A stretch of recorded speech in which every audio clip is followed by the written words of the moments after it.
Judgment in the appeal. The Commissioners for Her Majesty's Revenue and Customs against Secret Hotels Limited. This appeal concerns the liability for value-added tax, VAT, of a company known as MED, which marketed hotel accommodation through a website. A hotelier who wished his hotel to be marketed by MED had to enter into a so-called accommodation agreement. When a potential customer identified a hotel on the website, she would book a holiday through MED's terms, the website terms. The customer had to pay the whole of the sum she agreed with MED to pay for the holiday, the gross sum, before arriving at the hotel. However, MED only paid the hotel a lower sum, the net sum, for the holiday after it had ended. Now, VAT is an EU tax levied on the supply of goods or services. Normally, the supply of property, such as a hotel room, is treated as occurring at the place where the property is located. But special rules exist for travel agents. Article 306 of the current EU directive differentiates between travel agents who A, deal with customers in their own name and use supplies of goods or services provided by other taxable persons in the provision of travel facilities, and B, travel agents who act solely as intermediaries. The Customs and Excise Commissioners assessed MED for VAT on the basis that MED fell within the meaning of what I will call Article 306(1)(a). That is, they dealt with customers in their own names, which would have meant that MED was liable for VAT on what I've called the gross sum paid by the customer. MED challenged this assessment on the ground that it fell within what I will call Article 306(1)(b). They said, in other words, they acted solely as intermediaries. On this approach, they would have owed no VAT to the Commissioners. The first-tier tribunal agreed with the Customs and Excise Commissioners. Mr. Justice Morgan allowed MED's appeal, but the Commissioners' subsequent appeal to the Court of Appeal was successful.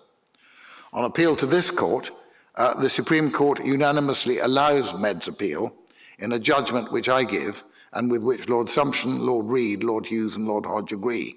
We hold that MED was acting as an intermediary rather than in its own name, and so falls within Article 306(1)(b). When deciding which provision applies, one has to decide what Article 306 means and how it is to be applied as a matter of EU law. But insofar as its application depends on the nature of the contractual relationship between any parties, that issue must be determined by reference to the applicable law of the contract or contracts concerned, in this case English law. Where parties have entered into a written agreement, which appears on its face to be intended to govern the relationship between them, in order to determine the legal and commercial nature of that relationship, one must interpret the agreement in order to identify the parties' respective rights and obligations. Subsequent behaviour or statements cannot assist in interpreting their written agreement, but it may be invoked for other reasons, such as to support a claim that the written agreement was subsequently varied or rescinded or replaced, or to establish that the written agreement represented any part of the parties' contractual relationship. The accommodation agreement and the website terms make it clear that both as between MED and the hotelier, and as between MED and the customer, the hotel room is provided by the hotelier to the customer through the agency of MED, and that the difference between the gross sum and the net sum is effectively MED's commission. The customer pays the gross sum to the hotelier on the basis that the amount by which it exceeds the net sum is MED's commission.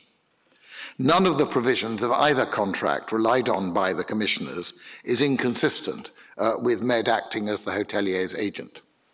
The terms merely reflect the fact that MED was in a particularly strong negotiating position, particularly as against the hoteliers, and therefore was able to impose terms which were particularly favourable to it. But that does not alter the fact that it was the hotelier's agent as a matter of law. Having reached that conclusion, we then turn to consider the effect of EU law. Decisions of the Court of Justice in Luxembourg establish that an intermediary in Article 3061A is very similar to an agent. Similarly, that a person dealing in his own name is very similar to a principal. For the same reasons, therefore, that the contractual documentation establishes that MED was an agent, it establishes that MED was an intermediary. And when we look at the economic reality, that does not indicate a contrary view. Accordingly, we allow MED's appeal. The court is now adjourned.